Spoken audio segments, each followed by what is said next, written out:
Hello views, আসসালামু আলাইকুম। আজকের যে টপিকটি নিয়ে কথা বলবো সেটি হচ্ছে টিউমার। টিউমার কী এবং কেন হয়? টিউমার হলো শরীরের কোষগুলো অনিয়ন্ত্রিত বৃদ্ধি, যা একটি পিণ্ড যা গুটি তৈরি করে। এটি সৌম্য, বিগয়ন, ক্ষতিকর নয়। কর্কট, ম্যালিগেন্ট, ক্যান্সারজনিতও হতে পারে। টিউমার হওয়ার কারণ: অনিয়ন্ত্রিত কোষ বিভাজন। শরীরের কোষগুলো স্বাভাবিক নিয়মে বিভাজিত হয়, বৃদ্ধির পর থেমে যায়।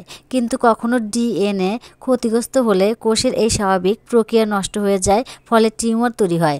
অনেক সময় জিনগত কারণেও টিউমার সৃষ্টি হতে পারে। বংশগতভাবে যদি কারো পরিবারে টিউমারের ইতিহাস থাকে তাহলে ঝুঁকি বেশি থাকে। কিছু জিন মিউটেশন টিউমার সৃষ্টি হতে পারে। ক্যান্সার সৃষ্টিকারী পদার্থ: ধূমপান ও তামাক জাতীয় দ্রব্য, বিষাক্ত রসায়ন যেমন অ্যাসবেস্টস, কীটনাশক, দূষিত পানি, খাবার।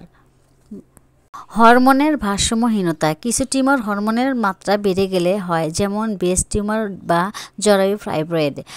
স্টেরয়েড জাতীয় ওষুধ অতিরিক্ত খেলে টিউমারের ঝুঁকি বাড়াতে পারে।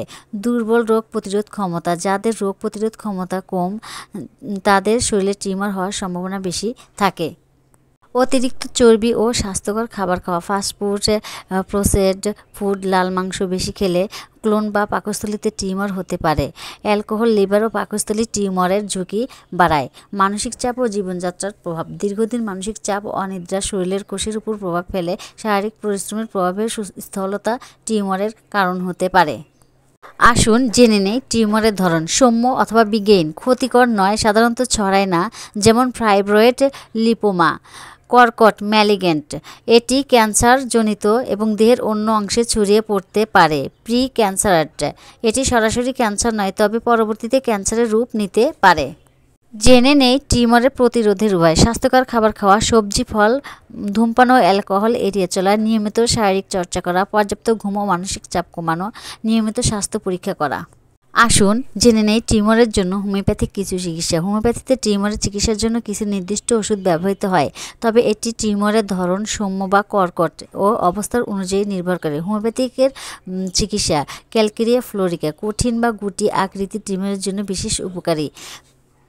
কোনিয়াম, বুকের ও লসিকা গ্রন্থির জন্য বিশেষ কার্যকর। ধীরে ধীরে বৃদ্ধি পাওয়া ও ব্যথাহীনের জন্য বিশেষভাবে এটি ব্যবহার করা হয়।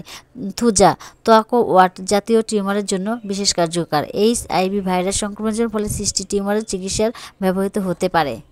ফাইটোলক্কা, স্তনের টিউমার বা সিস্টের জন্য বিশেষ উপকারী। স্তনে শক্ত ও ব্যথাযুক্ত গুটির ক্ষেত্রে বিশেষ কার্যকর এই ফাইটোলক্কা মেডিসিনটি।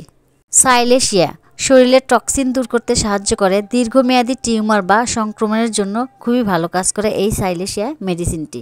ভিডিওটি ভালো লাগলে অবশ্যই লাইক, কমেন্ট, সাবস্ক্রাইব করবেন। আজকে এ পর্যন্ত। দেখা হবে অন্য কোনো ভিডিওতে নতুন কোনো রোগ বা উপসর্গ নিয়ে। আল্লাহ হাফেজ।